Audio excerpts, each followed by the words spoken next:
إن الله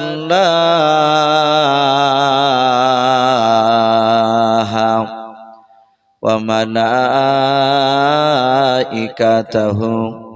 يصلون على النبي يا أيها الذين آمنوا صلوا عليه وسلموا تسليما محبت شباب درود إبراهيم پڑھنا اللهم صل على محمد وعلى آل محمد كما صليت على إبراهيم وعلى آل إبراهيم إنك حميد مجيد اللهم بارك على محمد وعلى آل محمد كما باركت على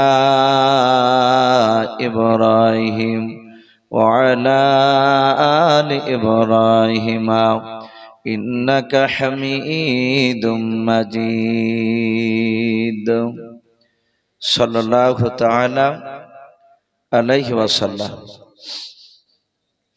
سید عالم نبی جی سید عالم نبی جی Shah Medina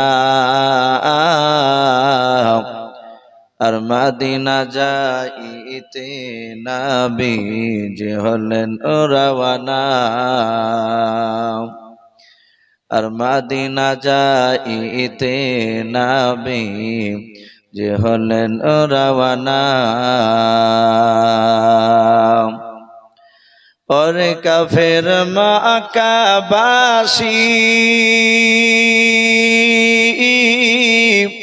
नबी के मरब बोले ओई घिरे बसले आमार नबीर पाएर जोतार समान नबीर पाएर जोतार समान होते पारबे ना আর মদিনা যাইতে নবী যে হলেন রওয়ানা সৈয়দে আলম নবী জি সৈয়দে আলম নবী জি শাহ মদিনা আর মদিনা যাইতে নবী যে হলেন রওয়ানা নবী বলেন আবু বকর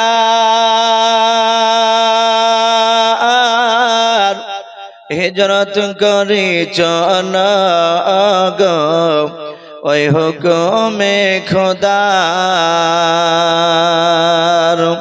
ওই রাতারাতি চলেন নবী রাতারাতি চলেন নবী সোনার মদিনায়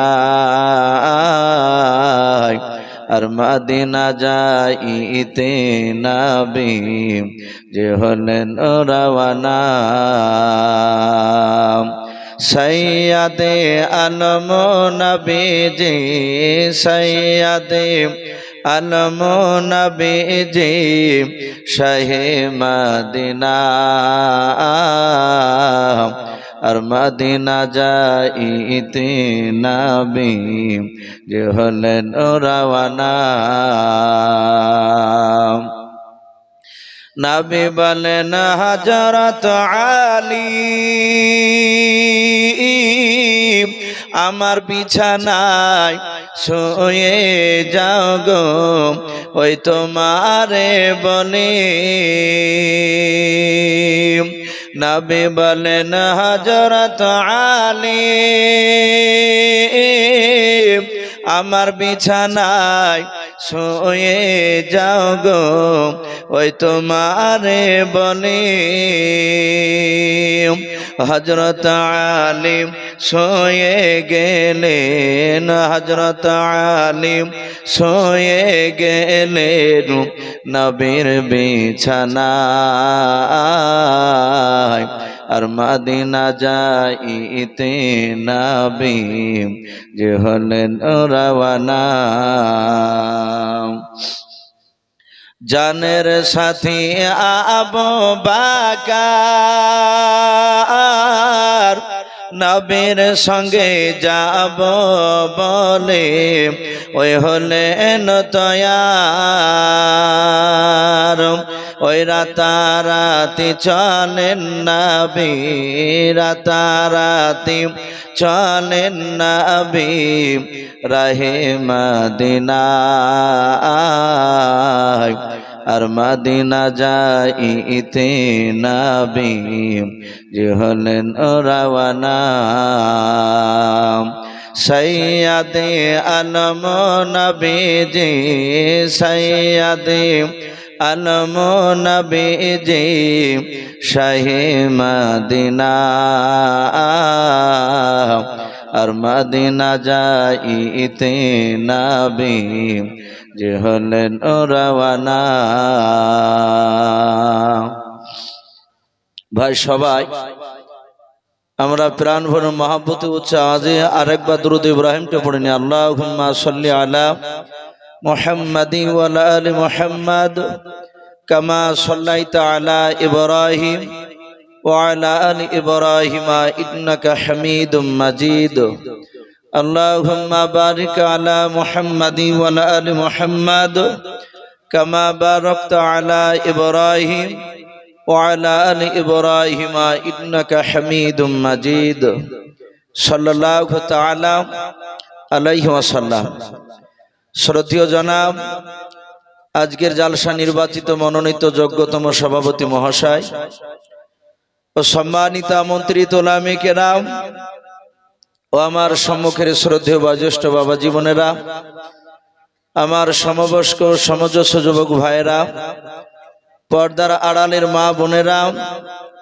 ও আমার সম্মুখের কচি কচি স্নেহের বাচ্চারা সকলকে জানাই আমার বুক ভরা ভালোবাসা সালাম আসসালামু আলাইকুম ওয়া রাহমাতুল্লাহি ওয়া বারাকাতুহু আলহামদুলিল্লাহ সমস্ত প্রশংসা হামদ ও নাত সাধনা ভোজনা সে মহান রব্বুল আলামিনের জন্য যে মহান রব্বুল আলামিন আমাদেরকে বড় ভালোবেসে রহম করে বিভিন্ন গুনার মজলিস থেকে বাছাই করে নিয়ে এসে মহান রব্বুল আলামিন আমাদেরকে বাপজি নিয়ে এসেছে আমরা যে এসে বসতে পেরেছি এটা বাপজি আমাদের বাহাদুরি নয় নবীজি বলেছেন আল্লাহ যাকে ভালোবাসে মহান রব্বুল আলামিন তার ভালোবাসার মহব্বতের মানুষদেরকে আল্লাহ রহমতের মজলিসে নিয়ে এসে বসে দেয় বলুন আলহামদুলিল্লাহ ভাই এখানে অনেক মানুষ আছে আমরা সবাই এখানে বাপজি আসিনি অনেক মানুষ বাড়ি থেকে বেরিয়ে এসেছে জালসা শুনবো বলে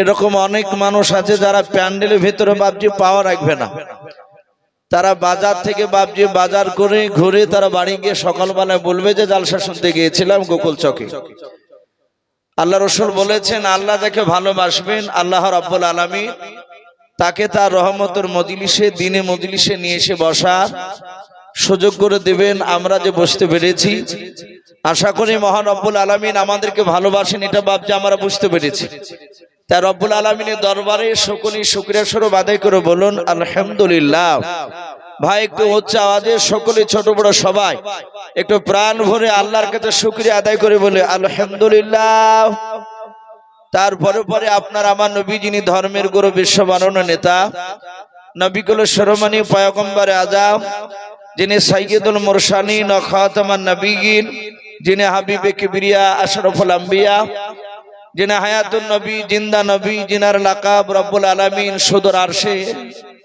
আজিমে দিয়েছেন সিদরাতুল উলা কাহফিল ওয়ারা মিসবাহ জুলাম বদরুদ দুজা আকা কামলিওয়ালা জনাবে মুহাম্মদ রাসূলুল্লাহ সকল বলুন সাল্লাল্লাহু তাআলা আলাইহি ওয়াসাল্লামের উপরে অগণিত দুরূদ ও সালাম বর্ষিত হোক, অর্পিত হোক। সকলে বলুন আল্লাহুম্মা আমিন। ইসলাম দরদি বাবজু ভাইরা, আমি আপনাদের সম্মুখে কোরআনুল কারীম থেকে বেশ কয়েকটা এতটুকুরা পরিবেশন করেছি, তেলাওয়াত করেছি। তারপরে পরে বিশ্ব নবীজির পবিত্র জবান থেকে মাত্র দুটো হাদিসের টুকরা পাঠ করেছি। ইনশাআল্লাহ যথাসময়ের মধ্যে আমার বক্তব্য করব, কারণ আমার পরে ভাই এই জালসার যিনি প্রধান বক্তা, তিনি আলহামদুলিল্লাহ উনি চলে এসেছে।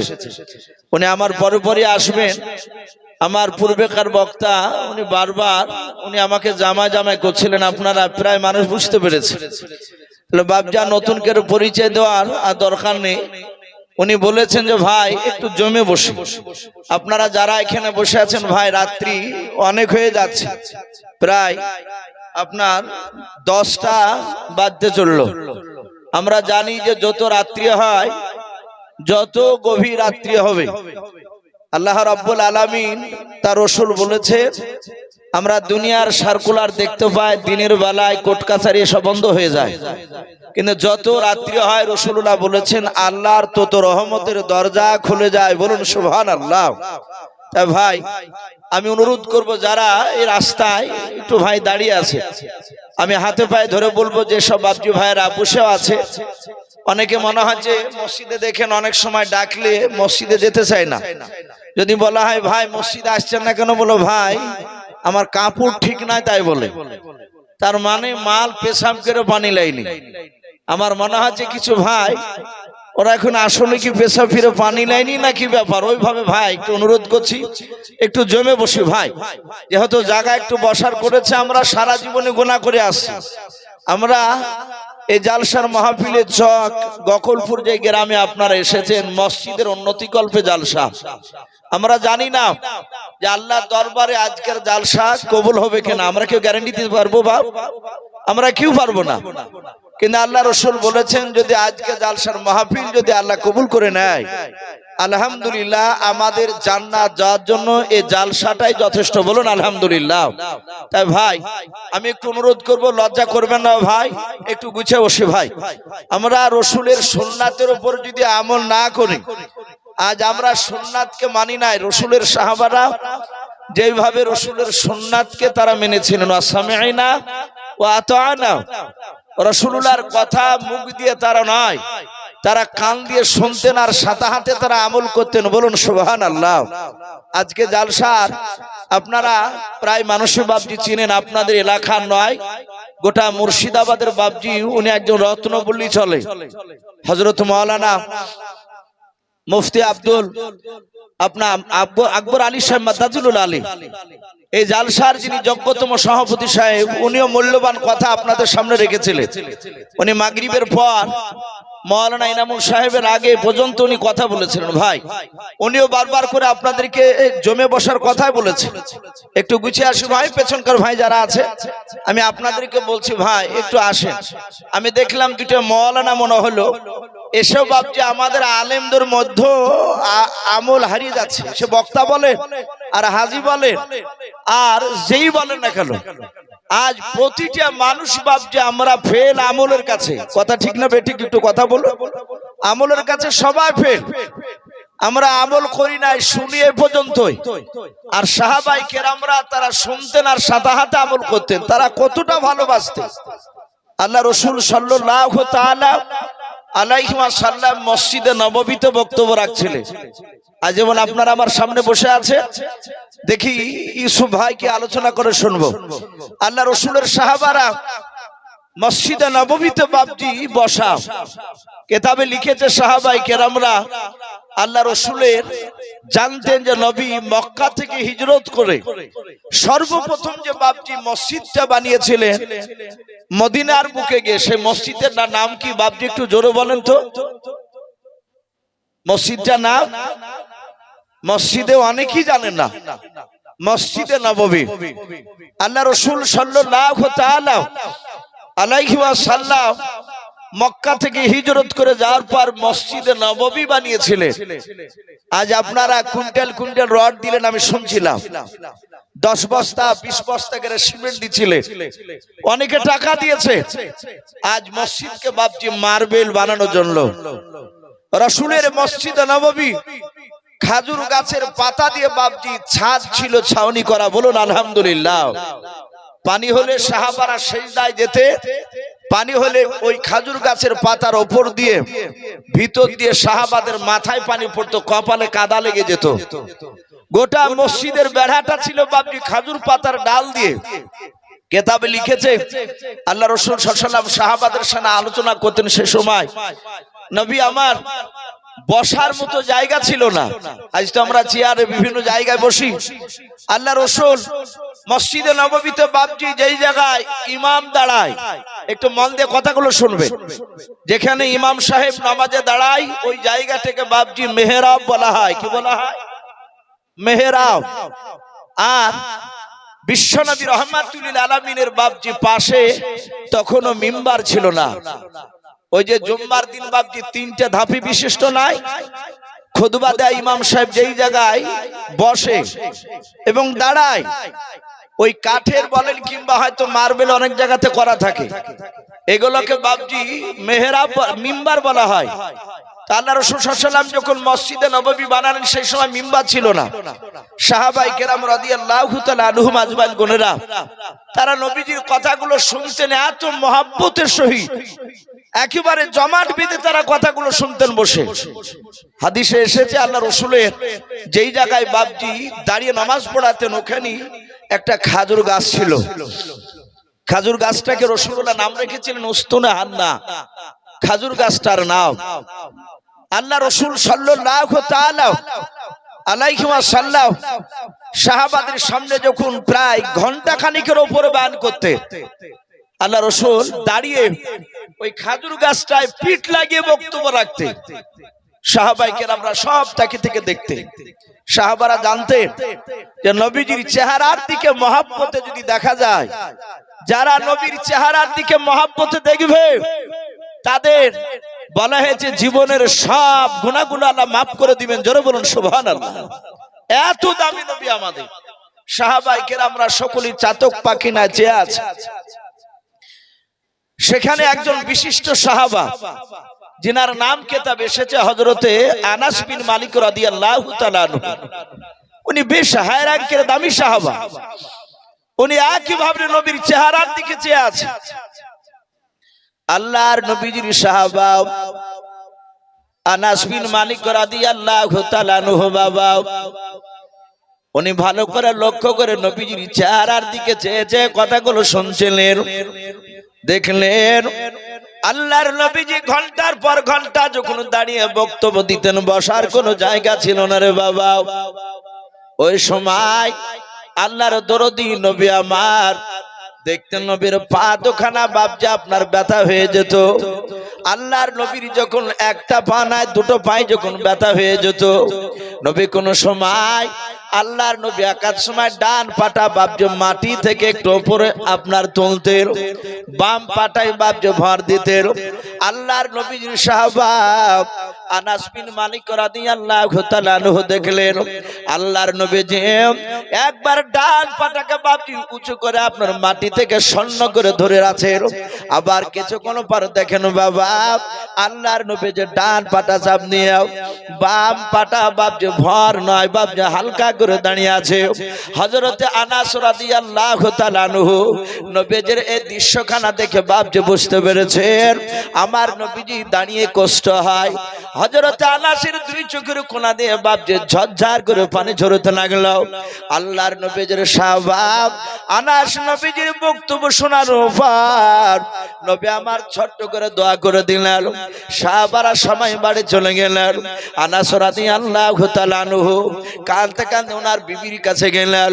আনাসের বিবি ডাক দিয়ে বলেন, ওগো আমার প্রাণের স্বামী, আপনি কেন কান্না করেছেন? এর আগে তো আপনি কান্না করতে করতে আসেন নাই।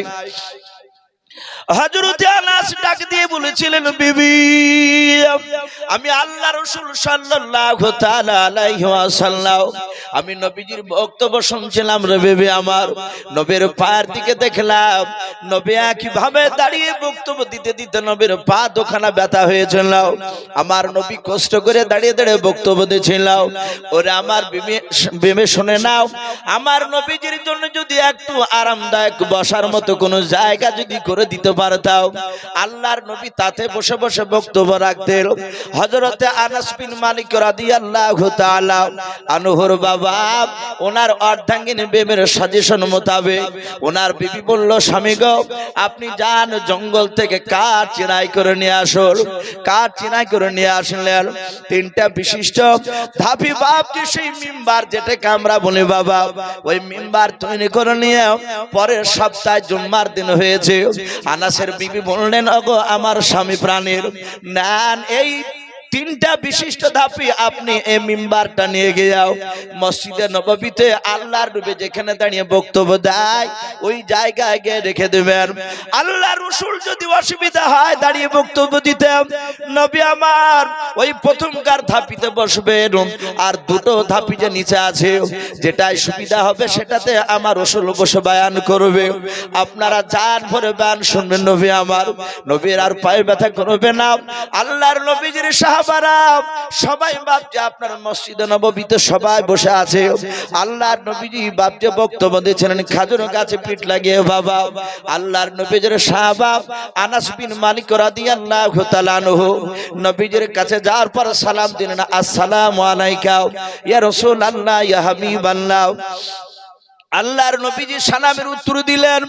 আনাস বিন মালিক রাদিয়াল্লাহু তাআলা আনহু বাবা মাথায় করে মিম্বারটা নিয়ে যাচ্ছেন। সাহাবারা বাপ হতবাক হয়েছে আছে। আল্লাহর নবীজি তাকে দেখছেন ব্যাপার কি, এই সাহাবা কেন এটা মাথায় করে নিয়ে আসতেছে। আল্লাহর নবীজির পাশে বাপজি দিয়ে দিলেন। নবীকে বললেন, হুজুর আর কষ্ট পাওয়ার সময় নাই, নবী আর কাঁদবেন না, নবী আর দাঁড়িয়ে কষ্ট করে বক্তব্য দিবেন না। ও রাসূল শুনে নাও, এই মিম্বারে বসে আপনি বক্তব্য দেন।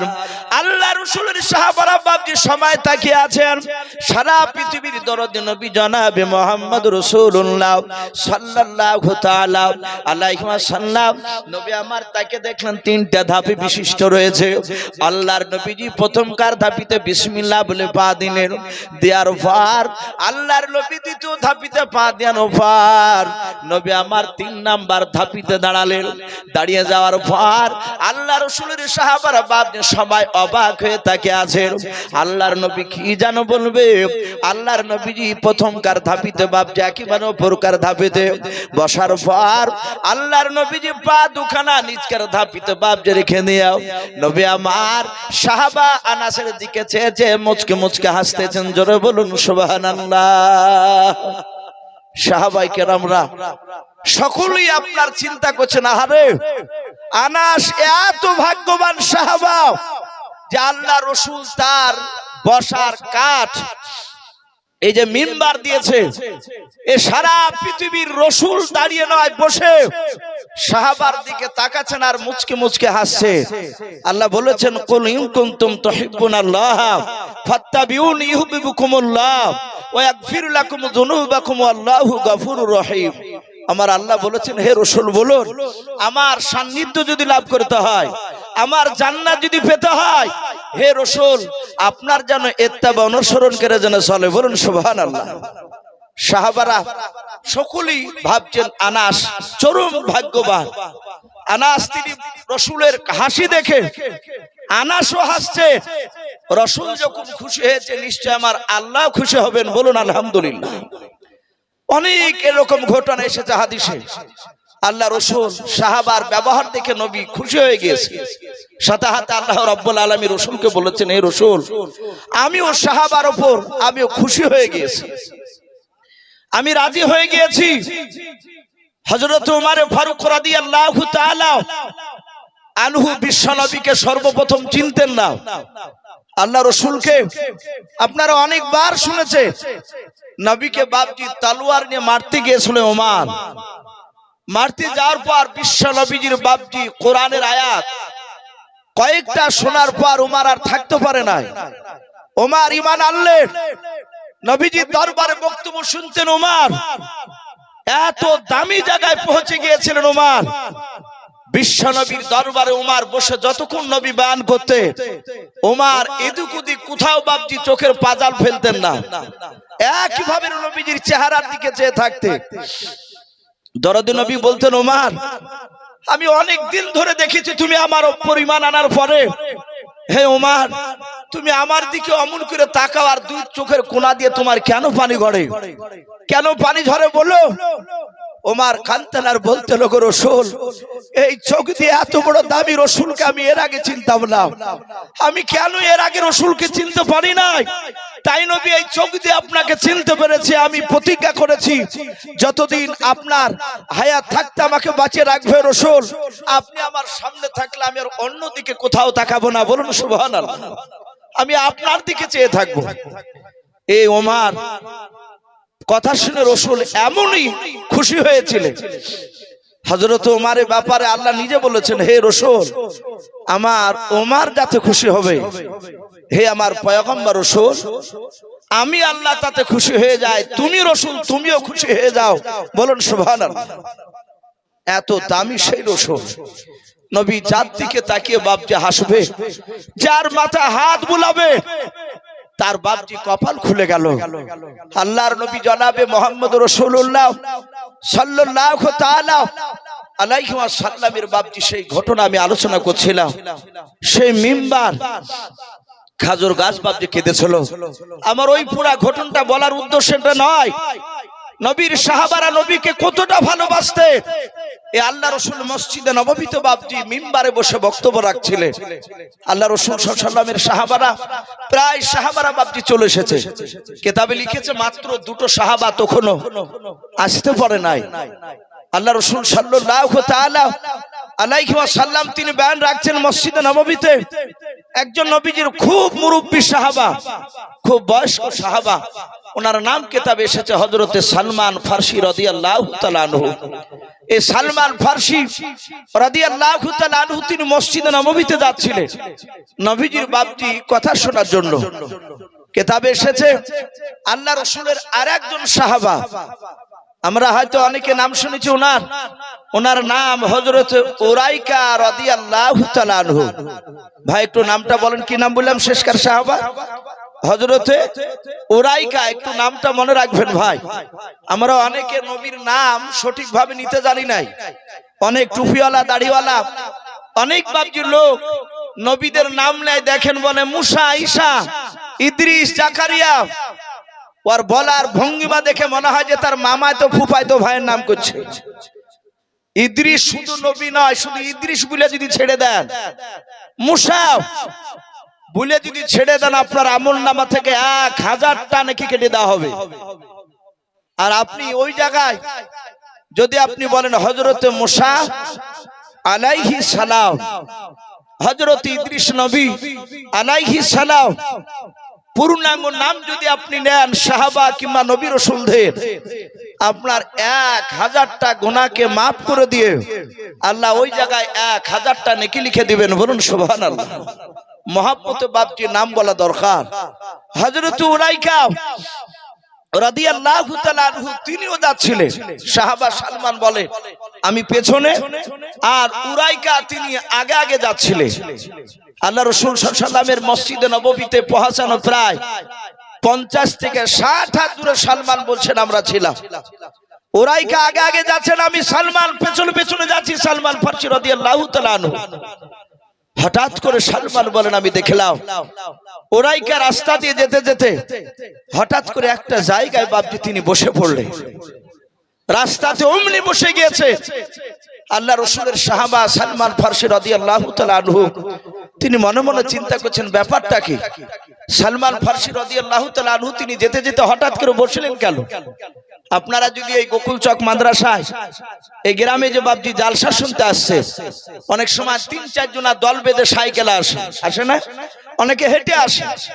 এই 4-5 জনের মধ্যে থেকে যদি একটা লোক যদি হঠাৎ করে বসে যায়, আমরা ভাববো যে লোকটার হলো কি। আমরা জিজ্ঞাসা করবো তো যে ভাই হলো কি তোমার? পেটে ব্যথা হলো না, মাথা ঘুরলো না, মাথা যন্ত্রণা করছে। সালমান ফার্সি বলে আমি দেখলাম উরাইকা আমার আগে ছিলে, আমি তার পেছনে ছিলাম। উরাইকা হঠাৎ করে দেখলাম তিনি বসে পড়লেন। সালমান ফার্সি কাছে যাওয়ার পরে উনি সালাম দিলেন, বলুন আলহামদুলিল্লাহ। সাহাবাদের প্রথম নাম্বার সবচেয়ে বেশি আমল ছিল, তারা মানুষকে দেখলে সালাম দেওয়া দিয়ে করতে। আমাদের এই রেওয়াজ বাপজি প্রথা নাই। আলেম ওলামাকে দেখলে সালাম দিই, আলেম বাদ দিয়ে অন্য লোক হলে সালাম আমরা অনেকে দিই না। আবার যদিও আলেমে দিই, দেখবেন আমাদের আমল বাপ বেটায় বাড়ির কাজকার লোক সালাম দেওয়া দিই নাই। এরকম আছে কি নাই কথা বলে? লজ্জা করি বলে চাচা সালাম দিলেন না, বলে বাপ তোমাকে সালাম দিতে লজ্জা লাগে। অনেক আলেম বাপজি বাপ বেটা তো দেয় না। আমাদের সুরুলিয়া মাদ্রাসার প্রধান শিক্ষক যে বাদরুল আলম সাহেব এর আগে ছিলেন, উনি বলছিলেন বাবা বাপ বেটাতে যদি সালাম দিতে না পারিস তাহলে আলেম পড়িয়া লাভ নাই। বাড়িতে ছাগল গরু আছে, ঘাস কাটিয়ে বেড়াবে। তুই মওলানা পাস করবি আর বাপকে সালাম দিবি না? এরকম আছে কি নাই কথা বলেন? অনেকে নাই। আমি অনেক আলেমকে দেখেছি বাপ বেটা সালাম দেওয়া দিয়ে হয় না। বাপ বেটায় দাঁড়িয়ে নামাজ পড়তে লজ্জা লাগে। মসজিদে যেতে না পারলে বাড়িতে যদি বলে যে বেটা তুমি তো আলেম, তাহলে বাপ বেটাতে একসাথে জামাত করে নামাজ পড়েলি।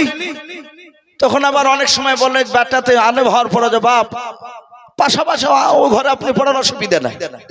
লজ্জা করলে চলবে না। যেখানে রসুল খুশি হবে, আল্লাহ রসুল যেটা করতে বলেছেন সেটা আমরা করব। বলুন ইনশাআল্লাহ। একটু জোরে বলুন ইনশাআল্লাহ। আজ তাকাতাকি করবেন না ভাই। আজ অনেক জায়গাতে বাপজি দেখা যাচ্ছে টুপিতে দেখে সালাম দিচ্ছে। টুপি কিছু মনে করবেন, আমি কথাটা কিছুদিন আগে বলেছিলাম।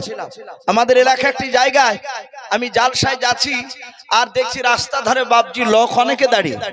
এটা গর্ব করা নয়, আপনাদের দোয়ায় যেই গ্রামে বাপজি ঢুকছি মানুষ অনেকে চিনে। তারা দেখি বাপজি দূর থেকে তারা বলে ওই যে ইউসুফ সাহেব যাচ্ছে। তা আমি ওখানে দেখছি তিনটা মওলানা দাঁড়িয়ে আছে। আমি কথাটা কেন বলছি দেখেন, সব অনেকগুলো ইউটিউব হচ্ছে, লাইভে সব দেখছে। আমি দেখতে চাই শেষে আলেমরা আমার বক্তব্যগুলো একটু শোনো। কেন আমাদের মধ্যে ফিতনা থাকবে? তারা তিনজন আলেম। আমি গাড়িটা স্লো করে আমার ভাইকে বললাম ভাই একটু আস্তে করে চালা, ওই আলেমদেরকে দেখে একটু সালাম দিব। আমি যাহাতে স্লো করেছে আমি সালাম দিলাম। সালাম দেওয়ার পরই ওরা সাদা হাতে উত্তর দিচ্ছে আপনার সালামের উত্তর দেওয়া যাবে না। একদম বাস্তব বলছে। আমি বললাম ভাই কেন? আমি হাসছি আর বলছি ভাই সালামের উত্তর দেওয়া যাবে না কেন? তখন বলছে ভাই আপনারা তো মুসলমান না, আপনারা নবীর দুশমন। বলুন আস্তাগফিরুল্লাহ। আমাদের কোনো পায়া নেই। শুনেছেন যে আমরা নবী বিদ্বেষী কথা বলেছি? ভাই কথা বলে আল্লাহ রসুলের বিরুদ্ধে কথা বলেছি?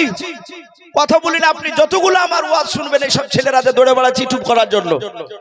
এতে আমার কোনো ফায়দা নেই এদের সাথে। এরা আপন করে বেড়াচ্ছে এদের বাপজি রুজি রোজগারের জন্য। আবার ওর মধ্যে একজনে বলছেন ইসু ভাই আমার উদ্দেশ্য আপনাদের বক্তব্যগুলো যেন সব চারিদিকে শোনে মানুষ, যেন একটু দিনের দিকে আসে। তারা বাপজি এইরকম ভাবে তারা সেই সময় আমি ওদেরকে ওরা বলে যে হুজুর আপনার বক্তব্যের মধ্যে কোন নবীর দুশমনের কথা তো শোনা যায় না। হ্যাঁ আমি নবীর দুশমন যারা তাদের কথা বলি। আমি সাতাহাতে গিয়ে ওই জাল সাথে গিয়ে বলেছিলাম, বলে কেন অপরাধ এই জাল টুপি আর এই রুমাল দেখলে আমি উলামে দেওবন্দ।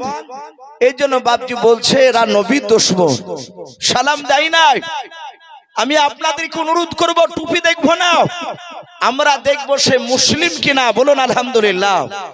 সে নাভির ওপরে হাত বাঁধুক আর নাভির নিচে হাত বাঁধুক, এ নিয়ে ঝামেলা করার সময় নাই ভাই। এখন আমাদের দেওয়ালে পিঠ থেকে গিয়েছে। আজ ফিলিস্তিনে ইহুদি কুত্তার বাচ্চারা যে আপনার ওই ইসরায়েল এই জানোয়াররা যে মুসলমানদেরকে মারছে বাপজি, ওরা বেরেলি দেইবন্দি এ দেখে মারে নাই।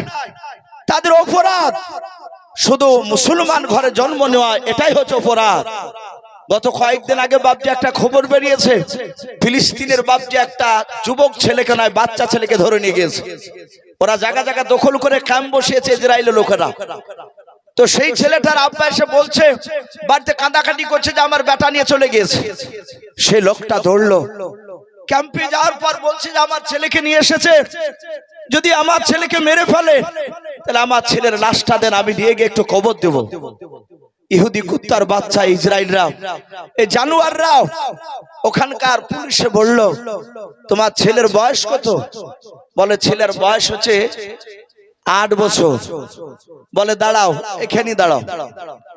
ছেলের বাপ বলছে আমি দাঁড়িয়ে আছি, ছেলে ঘরে জানালা দিয়ে উকি মেরে তাকে কাঁদছে, বেটাও আমি বেটাকে নিজ চোখে দেখতে পেলাম, 8 বছর বয়স। বললাম নিজের কলিজার টুকরা সন্তানকে আমার চোখের সামনে তাজা জিন্দা অবস্থায় প্রথমে গলাটা জবাই করেনি, ছেলেটার শরীর থেকে বাপজি গোস্তকে ধারালো অস্ত্র দিয়ে একদম গরুর ট্যাং যেমন ঝুলে রাখা হয়, যারা কষায় গরু জবাই করে ট্যাংটাকে বাপজি ঝুলিয়ে রেখে যখন আপনার চাকু দিয়ে ছিলে, ছেলেটার আব্বা বলছে আমার চোখের সামনে আমার জিন্দা ছেলেকে চাকু দিয়ে বাপজি ছিলতে শুরু করলো।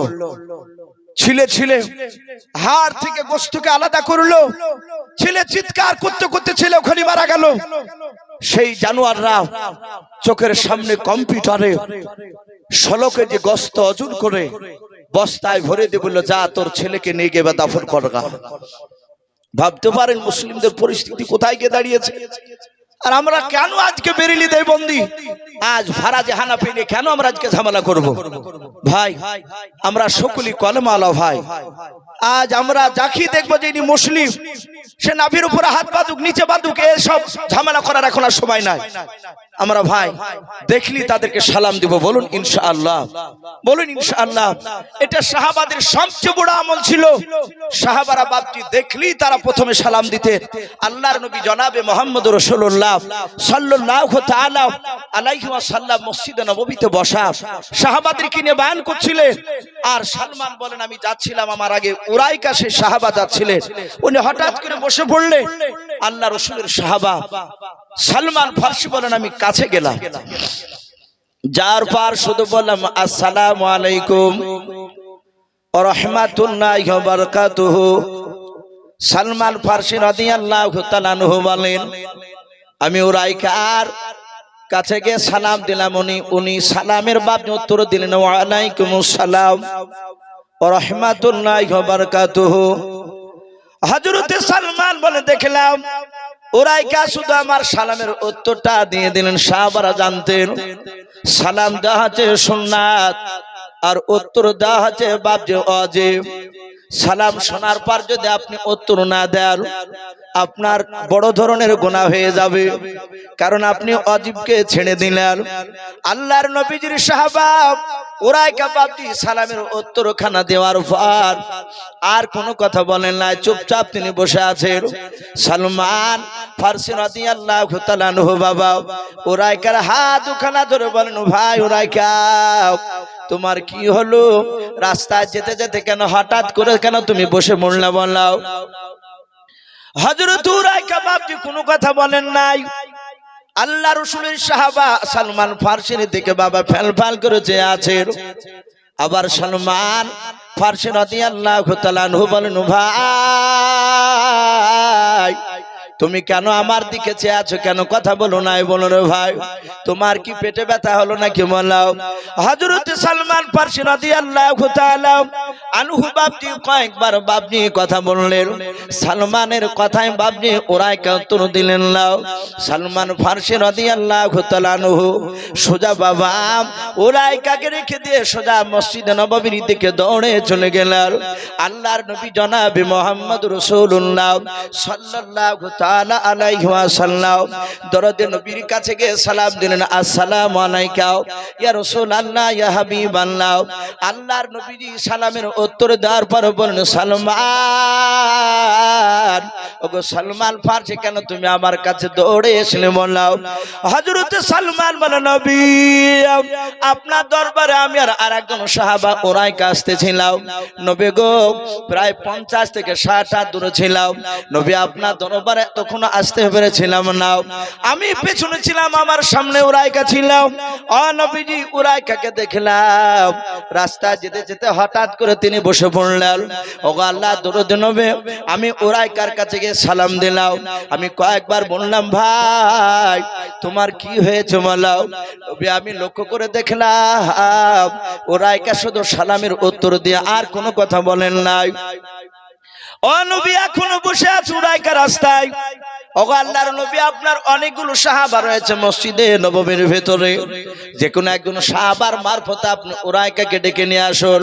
আল্লাহর নবী জনাবে মুহাম্মদ রাসূলুল্লাহ সাল্লাল্লাহু তাআলা আলাইহি ওয়াসাল্লাম বিশ্ব দরদি নবী বললেন, ওগো আমার উরাইকা, আমি কাউকে বলবো না, আমি তোমাকে বলবো।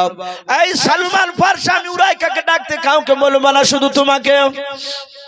যা তুমি কি হযরত উরাইকাকে গিয়ে বলে গা রাসূলুল্লাহ ডাক নিয়েছে।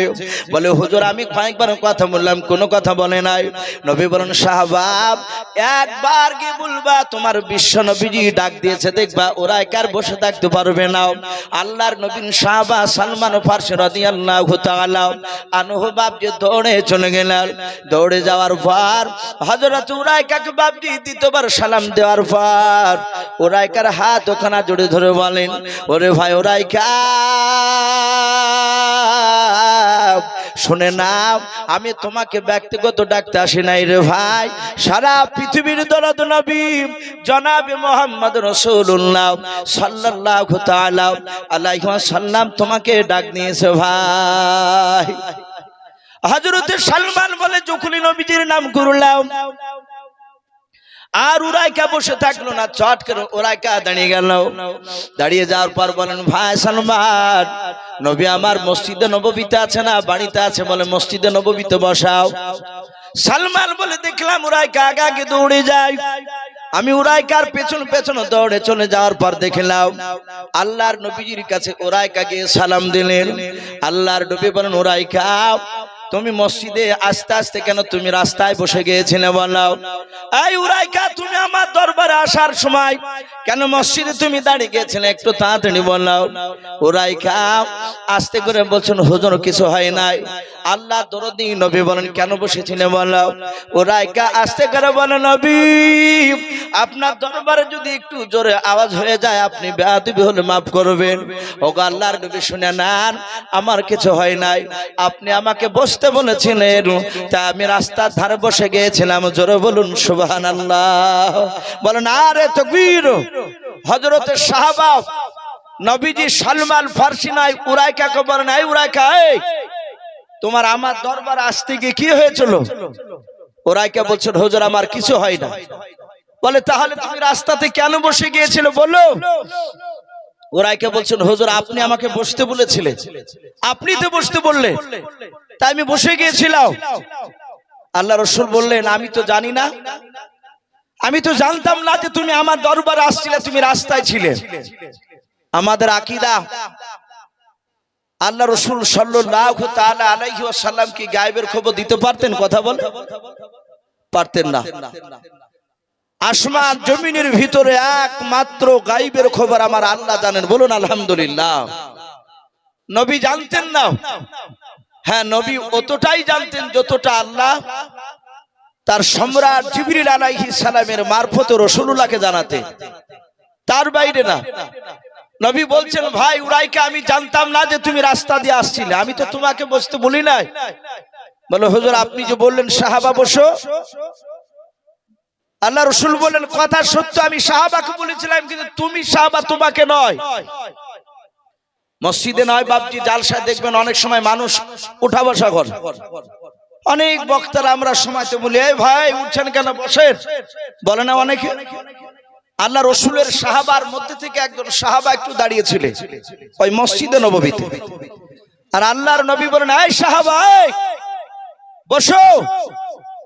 নবী মসজিদের ভিতরকার সাহাবাকে বসতে বলেছে, আর রাসূলের গলার আওয়াজ ওই 50 থেকে 60 হাত দূরে উরাইকা ছিলেন, ওনার কর্ণ কোহরে গিয়ে বাপজি পৌঁছে গিয়েছে কানে, আর সাথে হাতে উনি ওই জায়গায় বসে গিয়েছিলেন। বলুন সুবহানাল্লাহ।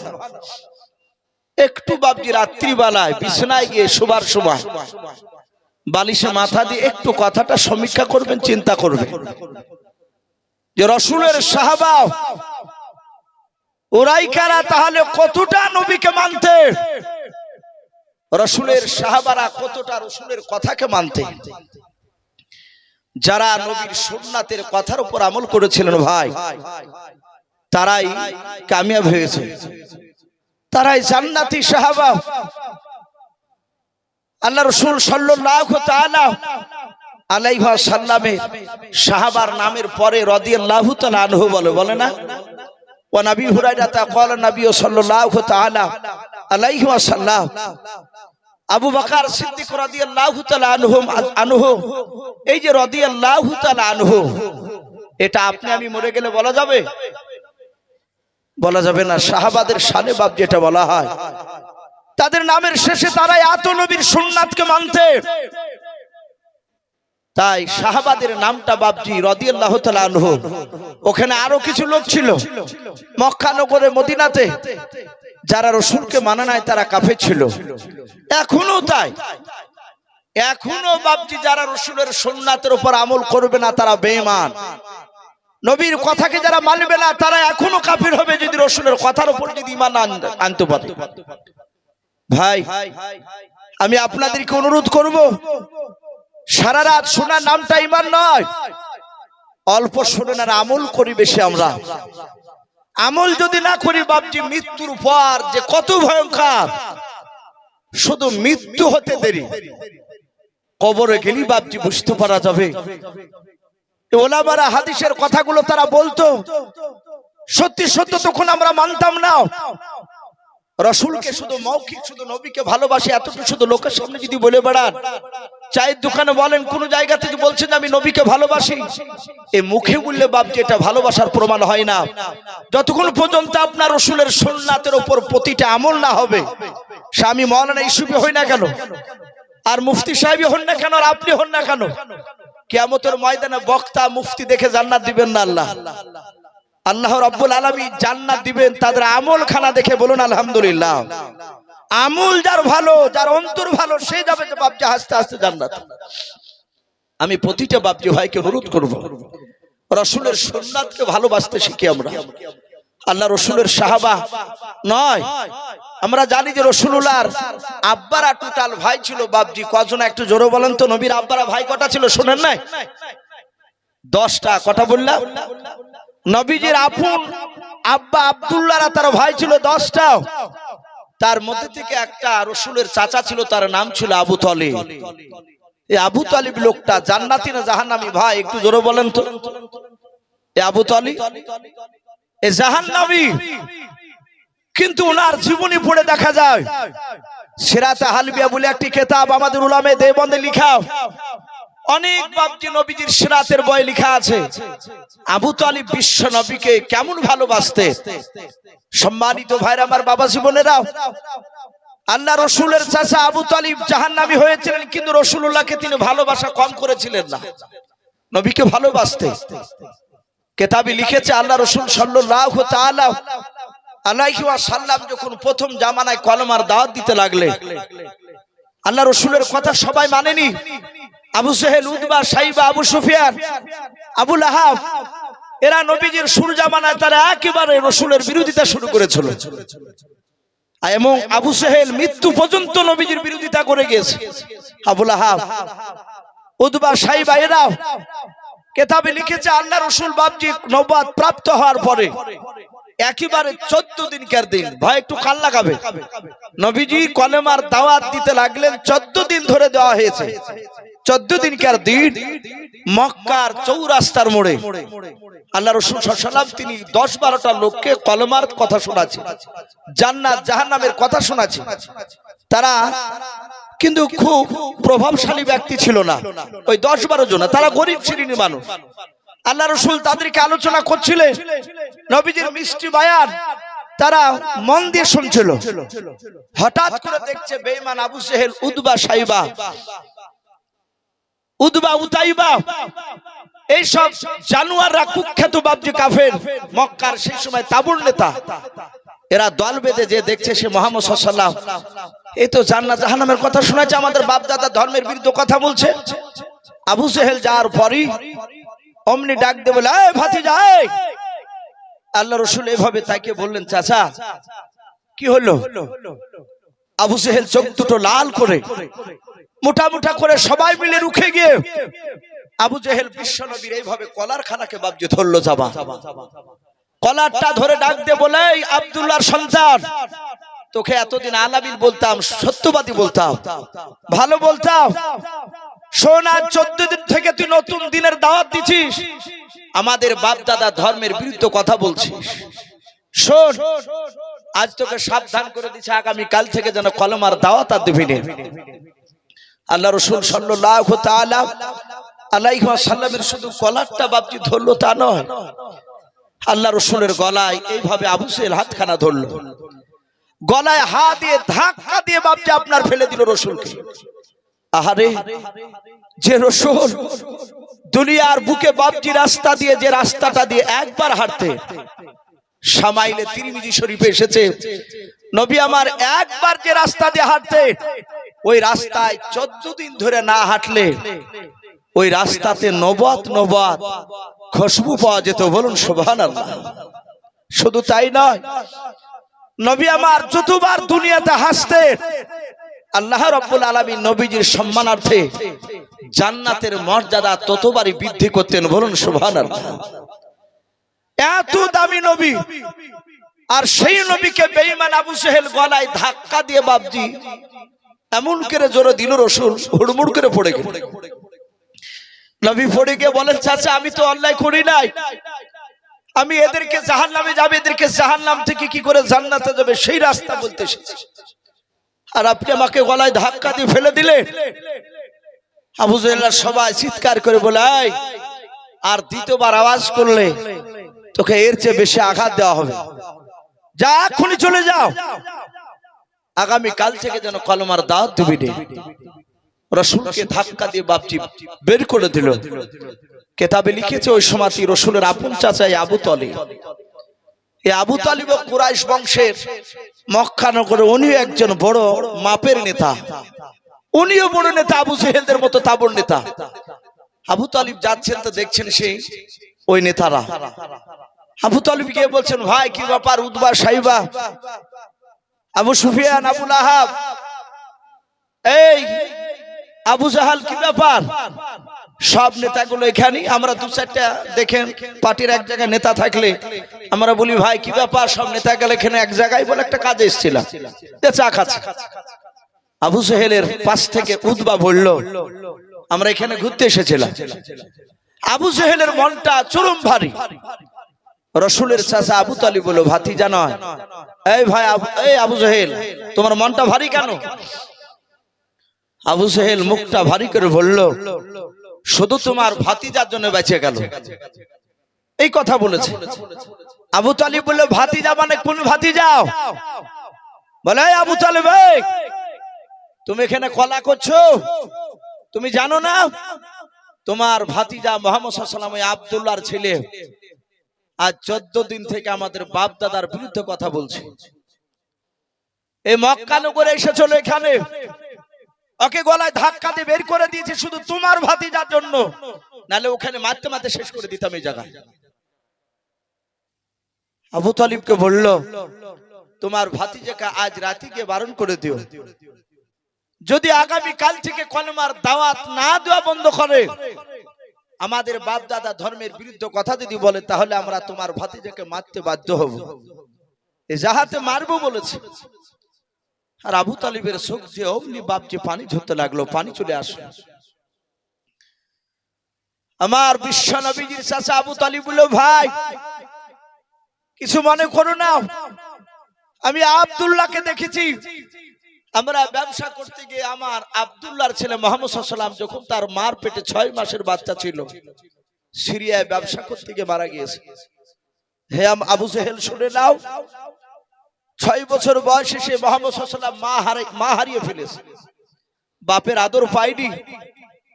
8 বছর বয়সে আমার আব্বা জান আব্দুল মুত্তালিব মুহাম্মদ সাল্লাল্লাহু আলাইহি ওয়াসাল্লামের আপন দাদা, তিনি ইন্তেকাল করেছেন। তারপর থেকে না 8 বছর থেকে নিয়ে পর্যন্ত আমার কথা মোতাবেক চলে, আমাকে খুব ভালোবাসে, আমিও তাকে ভালোবাসি। আমি আজকে রাত্রিবেলা গিয়ে বারণ করব, আশা করি আগামী কাল থেকে আমার বাপ দাদা ধর্মের বিরুদ্ধে কথা বলবে না। ভাই আবু জেহেল, আমার উপরও তো রাগ করো না, আমি তো মুহাম্মদ সাল্লাল্লাহু আলাইহি ওয়াসাল্লামের কথাকে মানি না। ও আমার ভাতিজা হতে পারে, কিন্তু ও যে আমাকে শ্রদ্ধা করে, আমাকে যা ভক্তি করে, আশা করি রাত্রিবেলা বারণ করলে সে আর ওই কথা মনে হয় যে আর বলবে না। আবু জেহেল বলল, ভাই যদি তোমার কথা মেনে নাই তাহলে তোমার ভাতিজাকে 3টা পুরস্কার দেওয়া হবে।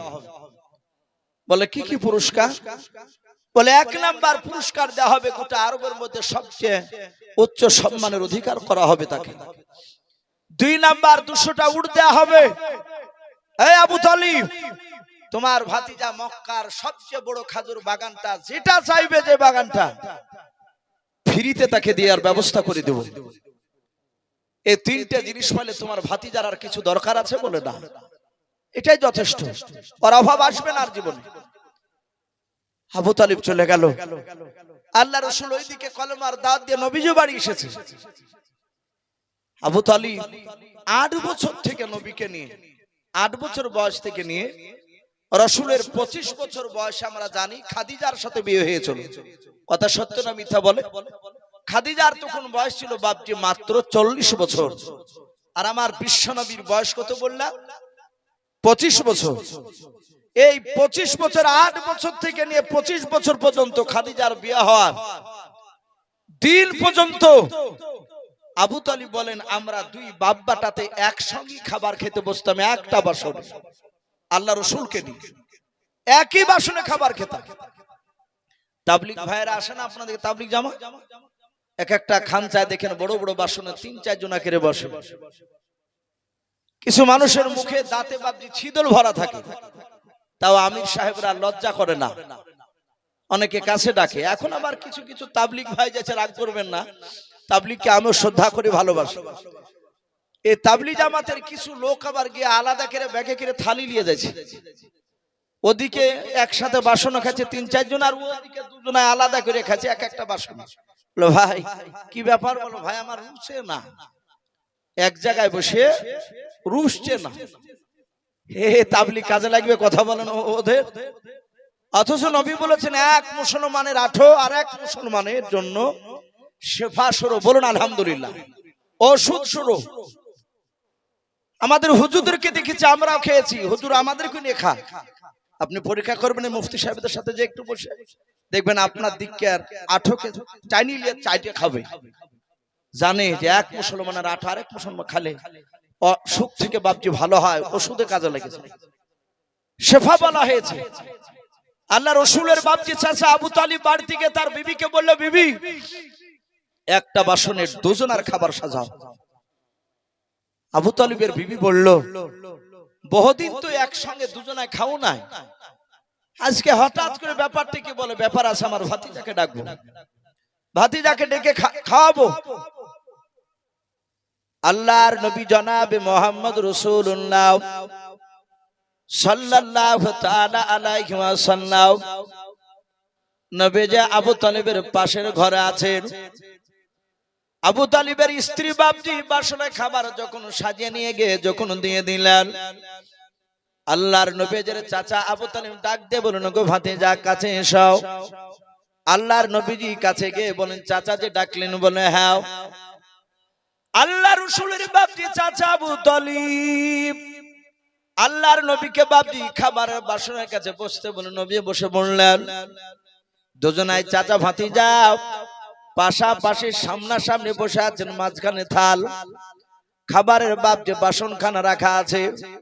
আল্লাহর নবীর চাচা আবু তালিব মনে মনে চিন্তা করেছেন, মহল্লা নবীজের চেহারার দিকে আবু তালিব তাকানোর পর চোখ দিয়ে বাপজি পানি টলমল করেছে। মনে মনে চিন্তা করেছেন, আরে আমার ভাতিজাকে বেঈমান আবু জেহেলরা মারতে চেয়েছে।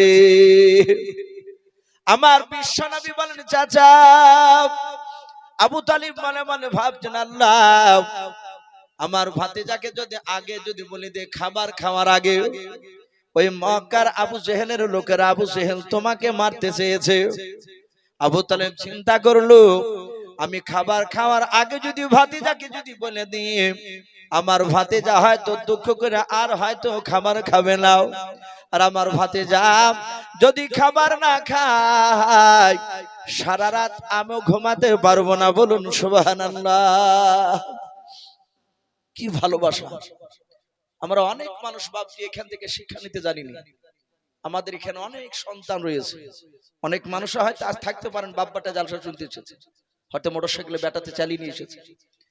আমাদের অনেক সন্তানরা ছেলেরা ভুল করে না। অনেক সময় ছেলের বাপ বকে, জনম দুঃখিনী সন্তানের মাকে ওই লোকটা তার স্ত্রীকে বলে যে ছেলেকে খাইতে দিবিনি, বকে চলে যায়। মা থাকতে পারে না, সন্তান না খেয়ে থাকবে। এ মার সহ্য হয় না। পাশের বাড়ির বাপ যে আপনার যে কোনো গাছের গুড়িতে হয়তো বসে আছে ভয়ে, বাপের ভয়ে, মা চুরি করে বাপ যে আঁচলে লুকিয়ে খাবার নিয়ে যে বেটাকে খাইয়ে দিয়ে আসে, বেটা না খেয়ে থাকবে। আর সেই সন্তানরা হতভাগারা বাপ মাকে বাপ যে আমরা চিনতে পারি না বড় হওয়ার পর। বাপ বুড়ি হয়ে গেলে বাপ আমাদের কাছে বিরাট বোঝা হয়ে যায়, বিরাট বোঝা হয়ে যায়। আমি লালগুলাতে বাপজি একটা জায়গায় জালসা করতে করতে যাহাতে পিতা মাতার হক সম্বন্ধে বলতে বলেছি, যাহাতে আলোচনা করেছি। আর এরকম অনেক লোক বসেছিল। একটা ছেলে মানুষ, সে তার প্যান্ট পরা, প্যান্ট শার্ট পরে ধড়াম করে উঠে বলছে, হুজুর একটা কথা বলবো। তা বললাম ভাই বলে। একদম বাস্তব বলছি। অমনি উঠে বলছে, আপনার বাপকে আপনি ভাত দেন তো? একবারে সামনাসামনি একশের। তা বললাম ভাই আপনার কি মনে হয়? আমার মনে হয় যে আপনি মনে হয় আপনার বাপ মাকে ভাত দেন না। অনেক মানুষ একবারে ডাইরেক্ট বলছে আপনার বাপকে ভাত দেন তো, আর পিতা মাতার ওয়াজ করছে। আমি বললাম ভাই আমার বাড়ি তো সে দৌলতাবাদ ঘাসপুর, এসেছি লালগোলায়। আপনি তো আমার বাড়ির খবর জানেন না। আপনি আমাকে এতটুকু দেখছেন, মাথায় একটা রুমাল পাগড়ি বাঁধা আছে, এইভাবেই বলছি। আর এই গোল জামা গায়ে দিয়ে আছি। হয়তো ধারণা করতে পারেন বুজুর্গ, কিন্তু আপনি আমাকে বুজুর্গ এটা ভাবছেন না, ভাবারও দরকার নাই। ওই দেখেন সামনে গাড়ি আছে, দেখেন আমার ভাই বসে আছে গাড়িতে, ওটা আমার আপন নিজের ছোট ভাই, একই মায়ের পেট থেকে বাড়ালছে, এইভাবে বলছি। ওই ভাইটাকে যে বলেন গা যে ইউসুফ তোমার বড় ভাই তো, হ্যাঁ, ওর বাপ মাকে দেখে কিনা সেটা বলেন। যদি বলে ওই ভাই কিংবা আপনি কাজই চলেন গ্রামে, প্রমাণ যদি করেন যে ইউসুফ সাহেব তার বাপ মাকে ভাত দেয় না, গাড়ি দিয়ে দিব, টাকা নাই, এখন এত বেশি নিয়ে আসে, দিয়ে দিব, আপনাকে কথা দিচ্ছি। স্টেজ থেকে সব বাপজি অনেক লোকই থামতে বললো, বলে হুজুর ওয়াজ করে ঘরে গেলাম। উনি সাথে হাতে গেলেন, যায় ভদ্রলোক আমাকে যে লোকের সামনে এরকম কথা বলেছে, আমি বুঝতে পেরেছি ও খুব রাগে কথাটা বলেছে। জোরে হাত ধরে বলছে, হুজুর মাফ করবে, আমাদের এখানে এলাকায় গোটা 20 মাওলানা আছে, হাফেজ বলেন, মাওলানা বলেন, আপনাকে প্রমাণ দেখে দিব একটা আলেমও ভাত দেয় না, বাপ মাকে ভাত দেয় না। তা আমার ধারণা যে হয়তো আপনিও মনে হয় দেন না। আচ্ছা না ভাই, খারাপ ভাববেন না, পৃথিবীতে এখনো হক্কানি আলেম আছে, এখনো বহু আলেম আছে। আমি হয়তো সেই জায়গায় পৌঁছাতে পারিনি, কিন্তু আমিও দেখেছি অনেক আলেমকে তার মার সেবা করতে। হ্যাঁ, কিন্তু বেশিরভাগ মার সেবা করছে না, এটা বাস্তব। অনেক জায়গায় দেখতে পাওয়া যাচ্ছে। আমার বিশ্ব নবী দরদি নবী বাপ মার মর্যাদার এত কথা বলেছে। আমরা কপালে ঘটা যদি ফেলে দিই, আপনি 1 লাখ কেন 10 লাখ টাকা দান করেও মা বাপকে যদি আঘাত দেন, কোনো কাজে লাগবে না, এটা কোনো কাজে লাগবে না। কিন্তু লাগার আগে আপনার বাপ মার খিদমত করা লাগবে। আমি বলছিলাম সেই আবু তালিব, তার সামনে বাপ যে আপনার দাঁড়িয়ে আছে, তার ভাতিজা বসা চিন্তা করছে না, আগে খাওয়ার আগে বলবো না, খেলে। এই জন্য বাপজি অনেক সন্তানকে খেতে দিয়ে অনেক বাপ মারা থালা কাড়িলে, এটা ঠিক নয়। তারা খেয়ে নেক, আপনার রাগ হয়েছে, ছেলে খাবার খেয়ে নেওয়ার পরে আপনি তাকে একটু বুঝিয়ে বলুন। আর রাগের মাথায় আপনি গিয়ে বাসনটা কেড়ে নিলেন, ছেলে খাচ্ছিল 2-3 বার মুখে দিয়েছে। সবচেয়ে মারাত্মক অন্যায়, খাবার খেতে খেতে খাবার যদি টেনে নেন, এর ওপর দিয়ে মনে হয় যা দুঃখ পৃথিবীতে নাই। সন্তান অনেকে বাপকে রাগ করে গিয়ে গাছে দড়ি দিয়ে বাপকে ঝোলে, বাপ আমার খাবারটা কেড়ে নিল। আল্লাহ রাসূল সাল্লাল্লাহু আলাইহি ওয়াসাল্লামের চাচা চিন্তা করছে আমি আগে বলবো না, শুধু বললে ভাতিজাও খাবারটা তুমি আগে খাও। আল্লাহ দরদি নবী জনাবে মুহাম্মদ রাসূলুল্লাহ সাল্লাল্লাহু তাআলা আলাইহি ওয়াসাল্লাম, নবী আমার হাত ওখানা বাপজি জোর করে বলেন চাচা। ওই 8 বছর থেকে নিয়ে চাচা শুনে নেন, খাদিজার সাথে বিয়ে করে সেই দিন পর্যন্ত সকাল পর্যন্ত চাচা একসঙ্গে খাবার খেতাও। চাচা গো, আপনি আগে খাবার খেতেন, তারপর আপনার ভাতিজা আমি খাবার খেতাম, বলুন সুবহানাল্লাহ। ওগো চাচা, আপনি যদি আগে খাবার না খান, আপনার ভাতিজা আমিও খাবার খাবো না। যাহাতে রসুল এই কথা বাপজি বলেছেন, আবু তালিব বাপজি আর ধৈর্যের বাঁধ বাপজি ধরে রাখতে পারলেন না। তুমি ধৈর্যের বাঁধ ভেঙে দিও, আল্লাহর নবীকে বাপজি বুকের সাথে জড়ে ধরাও, নবীজের কপালে চুমা দিও, কাদার বলেন বাবা তুমি এত ভালোবাসো আমাকে? বলে হ্যাঁ চাচাও, আমার আব্বা জানকে আমি নিজ চোখে দেখতে পাই না, আব্বা বলে ডাকতে পাইনি রে চাচাও। ও চাচা, আমি আপনাকে কোন সময় আব্বা আব্বা করে ডাকতাম, আবার চাচা বলে ডেকেছি। চাচা আপনাকে বাপের চেয়ে বেশি ভালোবাসি। চাচা গো, আপনি আগে খাবার না খেলে আমি খাবার খেতে পারবো না। আবু তালিব বলল ভাতিজা আর থাকতে পারলাম না। দিনের বেলায় মক্কা নগরে কি আবু জেহেলের সাথে দেখা হয়েছিল তোমার? বলো। আল্লাহর নবী বলেন চাচা দেখা হয়েছিল। বলে কে কে ছিল? বলে উতবা, সাইবা, ওতাইবা আর আবু সুফিয়ান, আবু জেহেল, এরা সবাই ছিল। আল্লাহ রাসূল বলেন চাচা আমি এমন কোন অন্যায় কথা বলি নাই। ও চাচা, মৃত্যুর পর কঠিন জাহান্নামের ঠিকানা আছে, জাহান্নামের জায়গা আছে, ওই জায়গা মানুষ আগুন সহ্য করতে পারবে না। ওগো চাচা, আমি তাই গোটা 10 লোককে আমি তাদেরকে শোনাছিলাম কথাগুলো।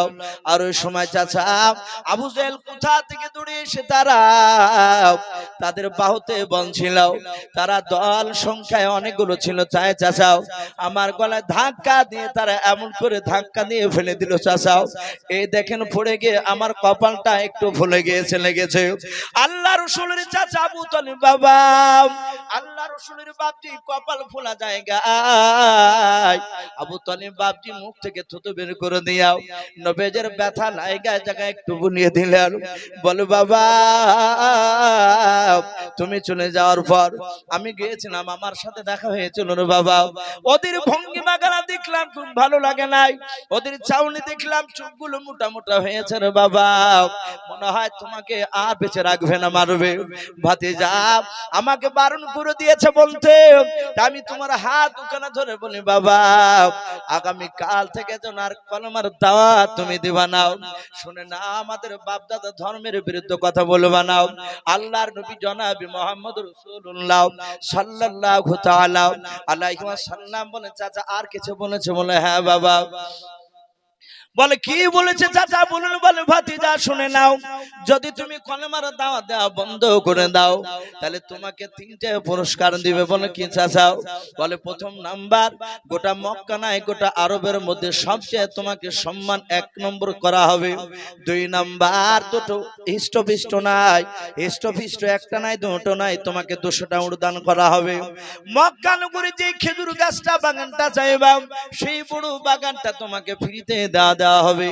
ওরে আমার ভাতিজা, এগুলো হলে তোমার আর কিছু করা লাগবে না জীবনে, এতে সংসারে চলে যাবে। ও ভাতিজা খবরদার তুমি জানো কলমার দাওয়াত দিতে যেও না, কাফেররা আবু জেহেলরা তোমাকে মারবে। আল্লাহর নবী বলেন চাচা আর কিছু দিতে চেয়েছে, 3টা বাদ দিয়ে বলে নাও। এই 3টা দিতে চেয়েছি রে বাবা। আল্লাহর নবী বলেন চাচা এই 3টা কেন, সারা পৃথিবীর ধন সম্পদ যদি আমাকে দিয়ে দেয়। ওগো চাচা শুধু তাই নয়, আসমান থেকে চাঁদ পেড়ে নিয়ে এসে যদি আমার বাম হাতে দিয়ে দেয়, আসমান থেকে সূর্য নিয়ে এসে যদি ডান হাতে দিয়ে দেয়, চাচা খোদার কসম করে বলে শুনে নেন, ওগো চাচা আমি কলেমার দাওয়াত দেওয়া বন্ধ করব না। জোরে বলুন সুবহানাল্লাহ। বলে এই চাচা চাঁদ সূর্য দিল, আমি কলেমার দাওয়াত বন্ধ করব না, হক কথা বলবই। যাহাতে রাসূলুল্লাহ জোরে তাকিদ দিয়ে কথা বলেছে। আর ওই দিকে বাপজি হযরতে এই আবু তালিব রাসূলের আপন চাচা, তার চোখ দুটো কুখের মতো লাল হয়ে গেল, কাঁদছিল নবীকে মারবে শুনে। অমনি চোখ দুটো লাল করে বলছে এই ভাতিজা, তাহলে তুমি কলমার দাওয়াত দেওয়া বন্ধ করবে না? বলে চাচা না, আমি কলেমার দাওয়াত দিবই, আমাকে রাহমাতুল লিল আলামিন নবী করে পাঠিয়েছে। সাদা হাতে আবু তালিব ডাক দিয়ে বলে, ভাতিজা শুনে নাও, আমিও লাত উজ্জার কসম কেন বলি। ওই সময় কাফেররা সবচেয়ে বড় দেবতা লাত উজ্জাকে ডাকতো। ডাক দিয়ে আবু তালিব বলছেন, আয় ভাতিজা, আমিও লাত উজ্জার কসম কেন বলি, শুনে নাও, আমার কণ্ঠে জান থাকাকালীন পর্যন্ত তোমার শরীরে মক্কার কোন লোক ফুলের একটা ছিটকে ফেলতে পারবে না। জোরে বলুন সুবহানাল্লাহ। ভাবতে পারেন রাসূলের চাচা বিশ্ব নবীকে বাপজি কতটা ভালোবাসতে। এত ভালোবাসার পরও কিতাবে লিখেছে নবীজির চাচা আবু তালিব ইন্তেকাল করলে, নবীজির চাচা বেঁচে থাকতে, আবু তালিব বেঁচে থাকতে আবু জেহেলরা মারলি, নবীজির চাচা শুনতে পেলে দৌড়ে যেতেন আর কাফেররা ছেড়ে দিয়ে পালিয়ে যেত। রাসূলের গার্ড হিসাবে বাপজি ছিল। নবীজির চাচা যখন বাপজি আপনার ইন্তেকাল করে, আল্লাহর দরদি নবীর আপন চাচা ইন্তেকাল যখন করে, কিতাবে লিখেছে তার মওতের সময় আমার বিশ্ব নবী বলেছিলেন, চাচা একটিবার শুধু কলমা পড়ে। আবু তালিব বলেছিল, ভাতিজা আমি পড়বো না। আর এখানেও কিতাবে লিখেছে বাপজি আবু জেহেলের লোকেরা রাত দিন 24 ঘন্টা 2 লোক মৃত্যুর কিছুদিন আগ থেকে আবু তালিবের তার বিছানাতে 2টা লোক বসে রাখতো, যেন মুহাম্মদ সাল্লাল্লাহু আলাইহি ওয়াসাল্লামের কথা শুনে যেন কলমা না পড়ে। ওই যখনই রাসূল কলমার কথা বলতে, আর আবু জেহেলের ওই লোক দুটো বলতে, খবরদার আবু তালিব ভাই, তুমি নেতা, এই সময় যেন খবরদার পড়ো না, তাহলে আমাদের বংশের মর্যাদা নষ্ট হয়ে যাবে। আবু তালিব বলতো, ও সব চিন্তা করিস না, আমি পাগলা হই না। ভাতিজার কথা মেনে নিল। মওতের একেবারে যা অবস্থা, রাসূল বলেন, চাচা একবার শুধু কলমা পড়ো। আপনি এত ভালোবাসেন আমাকে, আপনি একবার কলমা পড়লে আমি কিয়ামতের ময়দানে আল্লাহর কাছে একটু এই কথাটা বলি, আমি আপনাকে জান্নাতে দেওয়ার ব্যবস্থা করে দেব আল্লাহর কাছ থেকে। বলুন আলহামদুলিল্লাহ। আমি আল্লাহকে জান্নাতের জন্য বলবো আপনার জন্য। পড়ে মারা গেল।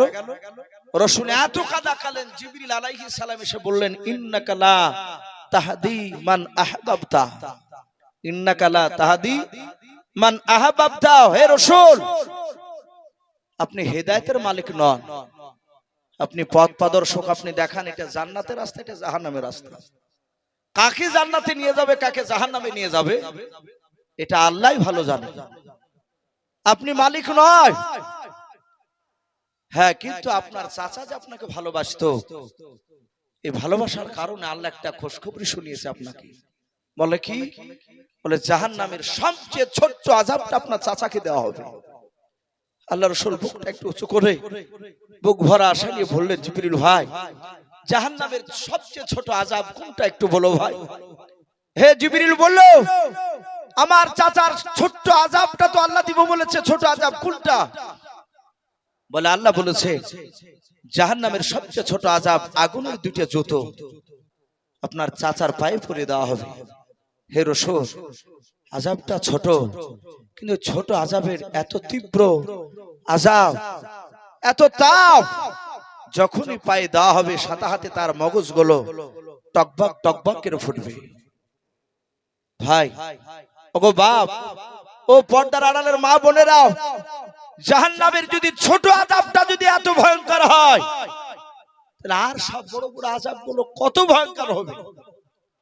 সম্মানিত ভাইরা আমার, বাবা জীবনেরা, তা আমি আপনাদেরকে অনুরোধ করব, আপনাদের সকলকে একটু অনুরোধ করব, ভাই আল্লাহ রাসূলের সুন্নাতের উপর একটু আমল করি, একটু সুন্নাতের উপর আমল করি। আবু তালিব রাসূলকে মহব্বত করেছিল, কিন্তু নবীজির সুন্নাতকে মানে নাই, নবীর সুন্নাতকে মানে নাই। আজ আমরা যদি বাপজি রাসূলের সুন্নাতের উপর আমল যদি না করি, আজ জান্নাত যাওয়া যাবে না। ভাই, অনেক কথা আসছে চোখের সামনে বাপজি বলার, অনেকে হয়তো রাগ করবে। আজ নামাজ পড়ছে বাপজি, আমাদের সুন্নাতি পোশাক আমাদের নাই। অনেক মানুষ দেখতে পাওয়া যায় সামনে নামাজ পড়ছে, পেছনে বাপজি যারা নামাজ পড়ে অনেকে নামাজই হয় না, প্যান্ট শার্ট পরে, অনেকে গেঞ্জি পরে, পাঞ্জাবি পড়তে চাই না। যদি আবার নামাজের জন্য যদি বলা হয় ভাই পাঞ্জাবি পরে আসেন, তা বাবা বা ইমামের বিরুদ্ধে লেগে যায়। সেজদায় যখন যায় কিছু লোক দেখেন গেঞ্জি পরে গেলে, প্যান্ট পরে গেলে তার ভিতর থেকে যেগুলো ঢাকা ফরজ সেগুলো বাপজি দেখতে পাওয়া যায়।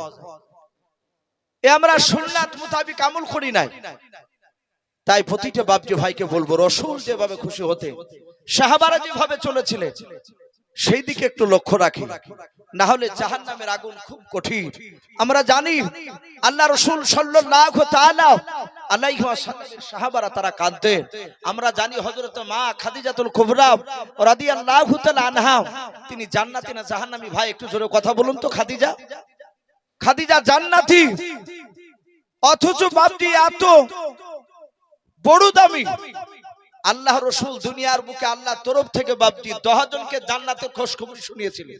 তার মধ্যে খাদিজাতুল কুবরা কিতাবে লিখেছে আল্লাহ রাসূল সাল্লাল্লাহু তাআলা আলাইহি ওয়াসাল্লাম মসজিদে নববীতে বাপজি নয়, বাড়ি থেকে, খাদিজার বাড়ি থেকে আরেকটা মসজিদে গিয়ে নামাজ পড়ছে। আল্লাহ রাসূল সাল্লাল্লাহু তাআলা আলাইহি ওয়াসাল্লাম মেরাজে গিয়ে বাপজি জান্নাত জাহান্নাম যে দেখে এসেছিলেন। অনেক ঘটনা আছে মেরাজের, ওদিকে আমি যাব না। ওখান থেকে বাপজি এসে সাহাবাদের সামনে আলোচনা করে নিজের অর্ধাঙ্গিনী বিবি খাদিজার কাছে গিয়ে বললেন, খাদিজার কাছে যাহাতে বাপজি জাহান্নামের কথা বলেন, হে খাদিজা সাবধান হয়ে যাও। ওগো খাদিজা, তুমি ভেবো না যে আমার স্বামী পয়গম্বর রাসূল বলে আমার কবরে আযাব হয়তো হবে না। এই ভাই, অনেক মানুষ দেখেন চায়ের দোকানে বলে তার বংশ যদি একটা হাফেজ হয়ে যায়, যদি মৌলবি হয়ে যায়, তুমি বলবে ভাই ও নামাজ না পড়লে হবে, বংশ একটা মৌলবি করে ফেলাচ্ছে। এরকম অনেকে বলে না? অনেকেই বলে। এবারে এই কথার দিকে একটু কান লাগাবে। আল্লাহ রাসূল বলছেন, হে খাদিজা তুমি ভেবো না যে আমার স্বামী পয়গম্বর রাসূল বলে আমার হয়তো কবরে আযাব হবে না। খাদিজা সাবধান হয়ে যেও। আমি রাসূল যেভাবে চলতে বলবো সেইভাবে চলবা। আল্লাহ কোরআন পাকে যেভাবে চলতে বলেছে সেইভাবে চলা লাগবে তোমার। খাদিজার সামনে জাহান্নামের বয়ান সব শোনালে, চলে গেলে। আল্লাহর দরদি রাসূল মসজিদে গিয়ে বাপজি সেজদায় পড়ে আছে। আর ওই সময় খাদিজাতুল কুবরা আগিনাতে বাড়ি উঠে এনে বসে, হঠাৎ করে তিনি কাঁদতে কাঁদতে তিনি অমনি হুড়মুড় করে বাপজি মাটিতে কাত হয়ে পড়ে গেলেন। আল্লাহ রাসূলের কলিজার টুকরা বিটি মা ফাতেমাতু জোহরা রাদিয়াল্লাহু তাআলা আনহা, রাসূলের ফাতেমাকে এত ভালোবাসতেন নবী। এই আল্লাহ রাসূলের কলিজার টুকরা বিটি ফাতেমা, যার ব্যাপারে নবী বলেছেন জান্নাতের নারীদের হচ্ছে আমার বিটি ফাতেমাতু জোহরা, তিনি সরদারনি, বলুন আলহামদুলিল্লাহ। এই ফাতেমাতু জোহরা রাদিয়াল্লাহু তাআলা আনহা তিনি দেখলেন মা কাঁদতে কাঁদতে বেহুশে মাটিতে পড়ে গেল। আল্লাহ নবীজির কলিজার টুকরা বেটি ফাতেমা দৌড়ে গিয়ে বাপজি মা মা করে কাছে গেলেন। যার পর মা মা করে হাত ওখানা ধরে ডাকছেন, দেখছেন মার মুখে বাপজি সাড়া নাই, আওয়াজ নাই, খাদিজা নাই। ফাতেমা তাকে দেখে খাদিজার মুখ দিয়ে বাপজি ফেফড়া উঠে গিয়েছে। আল্লাহ রাসূলের কলিজার টুকরা বিটি ডান দিকে বাম দিকে তাকে দেখলেন কেউ নাই মা ছাড়াও। যায় আমার আব্বাকে ডেকে নিয়ে আসে। ফাতেমা জানতেন আব্বা বাড়িতে থাকলে বাজারে আড্ডা মারতেন না।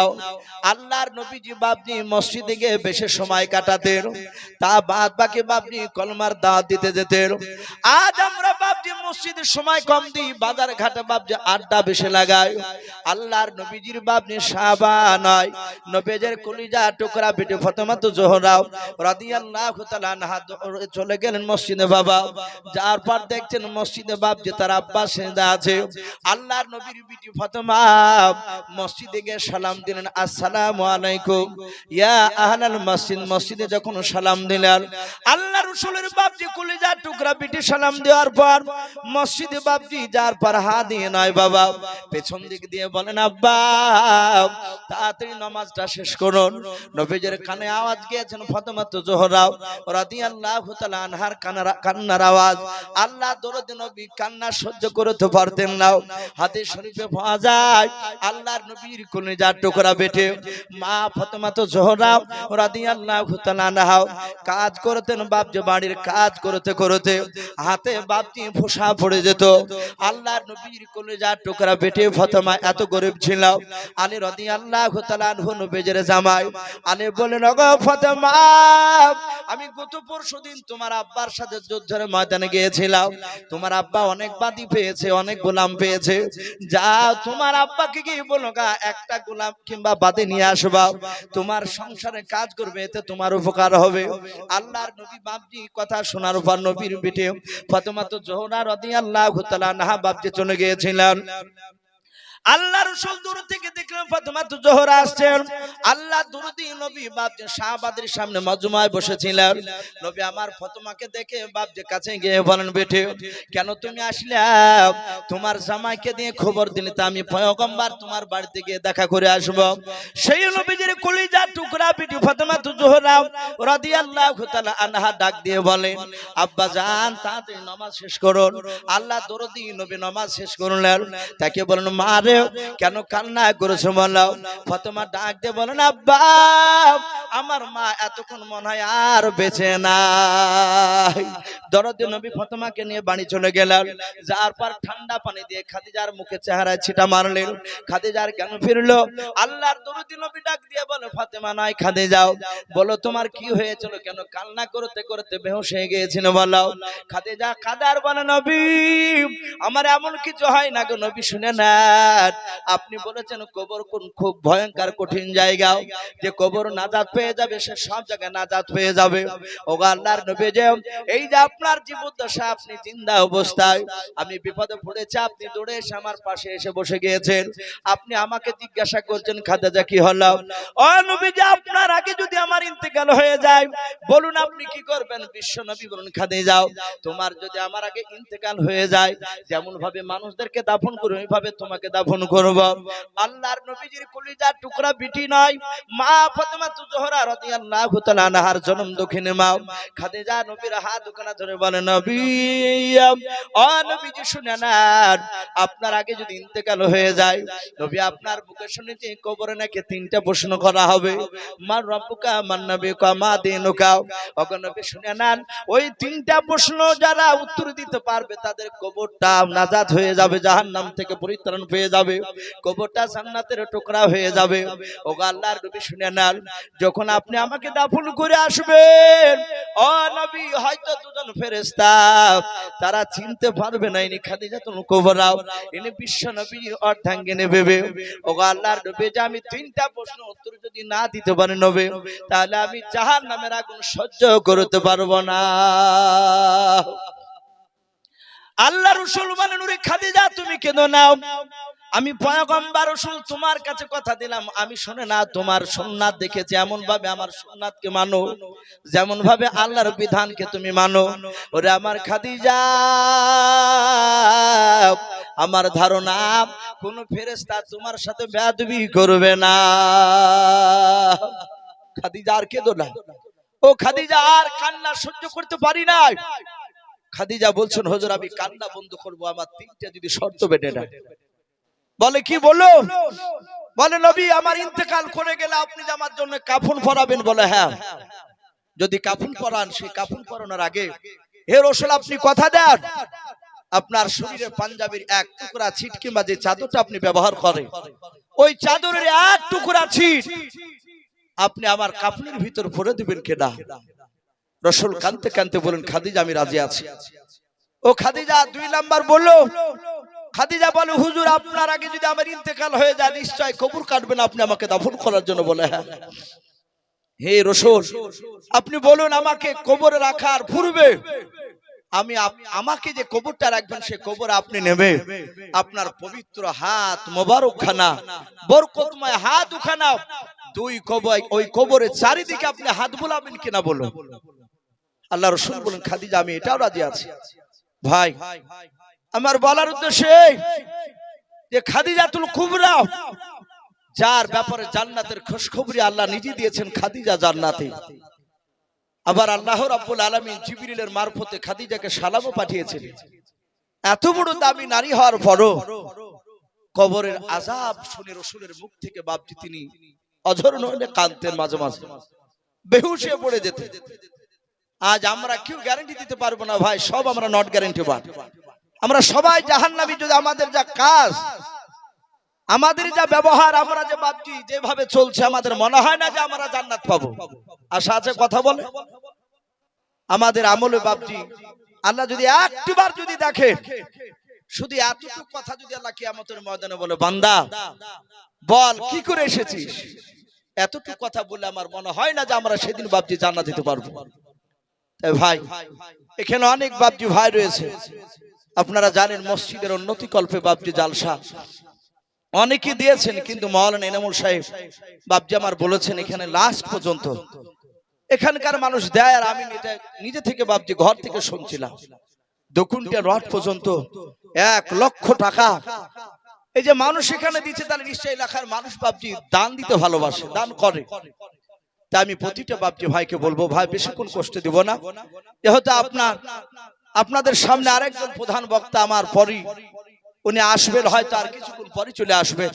এখানে অনেক বাপজি ভাই রয়েছেন, ভাই কার আব্বা, কার মা, কার দাদা দাদি, কার নানা নানি, অনেকের বাপজি চলে গেছে, কার কলিজার টুকরা বিটি, কার কলিজার টুকরা বেটা বাপজি চলে গেছে, দুনিয়ার বুক থেকে চলে গেছে।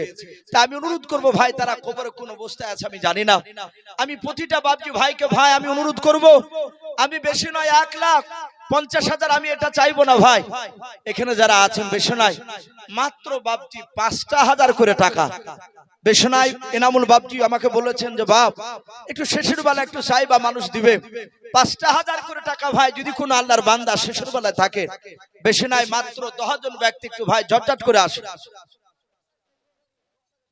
সুবহানাল্লাহ। প্রাক্তন এই মাদ্রাসা সেক্রেটারি সাহেব ভাই, আমি ভাবলাম যে মনে হয় আমার শ্বশুর সব আদায় করে নিয়ে চলে গেছে মোটাগুলো, তা আমি সেই হিসাব করে 5,000 চেয়েছি। প্রাক্তন সেক্রেটারি সাহেব উনি বলছেন আমি 1 নয় 5 নয় আমি 10,000 টাকার দাতা, বলুন মারহাবা। ভাই দেন বা না দেন একবার আল্লাহু আকবারটা বলবে। আল্লাহ বলছেন কোন বান্দা যখন আল্লাহু আকবার বলে তখন আমি এত খুশি হয়ে যাই, তার পূর্বেকার গুনাহগুলো আমি maaf করে দিই, বলুন সুবহানাল্লাহ, বলেন নারে তাকবীর। প্রাক্তন সেক্রেটারি সাহেব মাদ্রাসার নাম কি?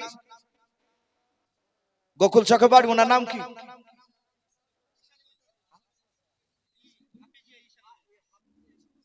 হাফিজা ইশাক আলী মন্ডল।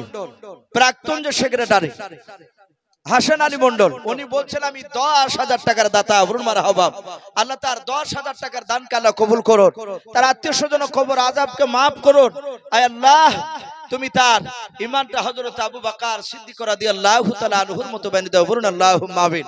ভাই যখন 10,000 দিলেন আমি 5,000 করে 10টা চেয়েছি, আর 10,000 করে ভাই একটু 5টা মানুষ আসে ভাই, ইসলামের খুঁটি আমরা জানি 5টা, একটা হয়েছে ভাই, একটু ঝটঝট করে বলি ভাই, দেরি করবেন না গো মা বোনেরা। আমি দেখেছি, আমি পেছনে বসছিলাম, আমার শ্বশুর মশাইয়ের হাতে দেখলাম 5 করে 10,000 টাকা নয় 12,000 টাকা দিয়েছেন তারা মা বিটিতে। এখানে অনেক মা বিটি রয়েছে, আমি আপনাদের অনুরোধ করব আপনারা একটু মসজিদ বানানোর জন্য কিছু দেন। সুবহানাল্লাহ, বলেন নারে তাকবীর। এই শফিকুল ইসলাম নামে দেখো বান্দা কোথায় যে ছিল, আল্লাহর নাম শুনে দেখো 10,000 টাকা দিলাম, যার সাথে যে নিয়াতে করিয়াছে দান, দানকে কবুল করো তুমি সুবহান। অগবারি দোয়া করি অগ পাক বাণী, মিজানেতে নেকির পাল্লা করে দিও ভাই, আল্লাহুম্মা আমিন। নারে তাকবীর। ভাই দুজন হয়েছে ভাই, একটু আসি। মাশাআল্লাহ। ভাই দেখেন আব্দুর রশিদ সাহেব, উনিও বলছেন আমি 1 টলি ইটের দাতা, বলুন মারহাবা, বলেন আরে তাকবীর। আল্লাহ তার 1 টলি ইটকে আল্লাহ তুমি কবুল করে নিও, আল্লাহ তুমি তার রুজি রোজগারে বরকত দাও, তার আত্মীয় স্বজন কবর আযাবকে maaf করে দাও, বলুন আল্লাহুম্মা আমিন। ভাই একটু তাড়াতাড়ি আসো ভাই।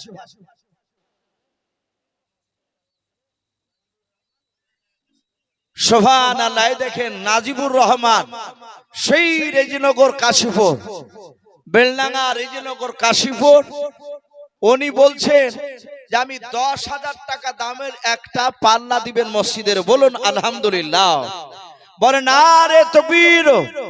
নাজিবুর রহমান রেজিনগর সেই কাশীপুর থেকে বলছেন আমি মসজিদের দরজা 10,000 টাকা দামে দেব, আল্লাহ তার 10,000 টাকা দামের এই দরজাকে আল্লাহ কবুল করে নেন, বলুন আল্লাহুম্মা আমিন।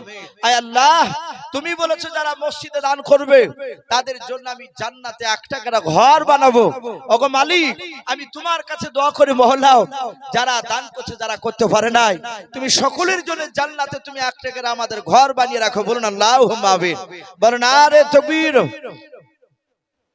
সুবহানাল্লাহ। দেখেন মাওলানা সিরাজুল সাহেব, হাফেজ সিরাজুল ভাই আমার, উনি কাটা বাগানে থাকেন। আমি গত 3-4 বছর থেকে ওনাদের মাদ্রাসায় যাই। আল্লাহ বেচারা, আগামী তো আছে জালসা, উনি এসে কথা বলছিলেন আমার সঙ্গে। উনি বলছেন যে আমিও 5000 টাকার দাতা।